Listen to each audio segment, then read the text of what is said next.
Well, the New York mayoral race is in its final hours, and the Republican candidate, Curtis Sliwa, has made a really interesting comment about his connection to Australia. I was in Sydney and I was invited to set up Guardian Angels in Parramatta. Right. Took me an hour to get all the way out to the suburbs. I go, how bad could it possibly be? Yeah. And then when I walked around, I said, whoa, they got gangs here. So that was Parramatta in the 90s. I wonder what he would think if he saw Melbourne in 2025. And he's, of course, talking there about his Guardian Angels group. Curtis Sliwa set up, it's really a volunteer justice group. They roam the streets and make citizens arrests where people are in danger. And they became really big in New York in the 70s when crime was rampant.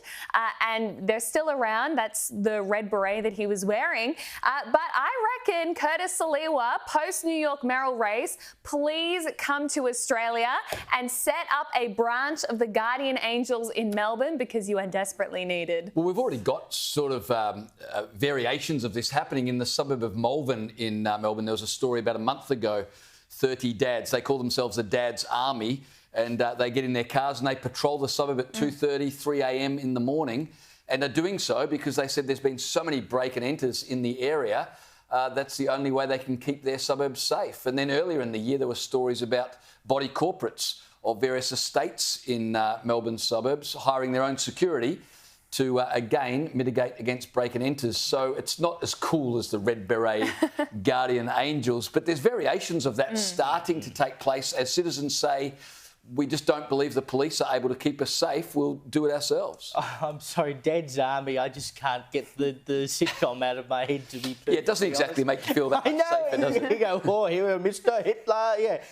Anyway, when Sliwa came out in 1992 and they set up a chapter of the Guardian Angels in Sydney, and they were going around on trains to try and protect people on trains. And the then New South Wales Police Minister, Ted Pickering, called them loonies. So, and they were told they weren't welcome here. So there you go. That's how much fun Curtis Sliwa had when he came out here. Just talking about the New York mayoral race, though, which begins, well, the race, but the election begins today. So we're just going into the morning in the United States, and today is election day. So by this time tomorrow, it's highly likely Zohran Mamdani, the socialist democratic candidate, will be the new mayor of New York.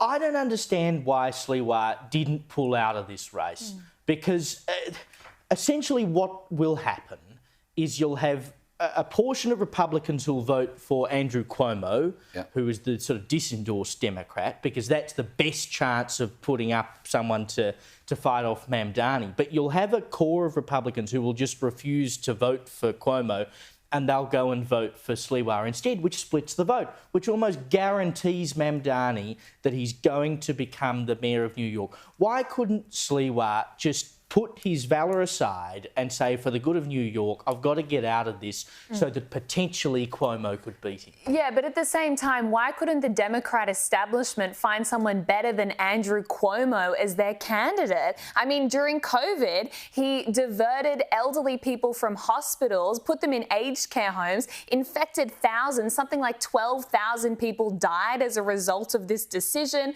There's a lot of anger about that. He's had many allegations of inappropriate conduct with women. I mean, I think this just shows you the dire state that the Democratic Party is in, where your choices are radical socialist nepo baby Zohran Mamdani or washed up failed Governor Andrew Cuomo. It's hardly great, but I agree with you. When the polling has gotten to this point, Sliwa should have dropped out, because now everyone's getting the worst outcome, which is Zohran Mamdani as mayor. Yeah, well, you know how bad Mamdani is when you talk about Cuomo and we think, oh, I hope he wins. Yeah, That'd be great after all that.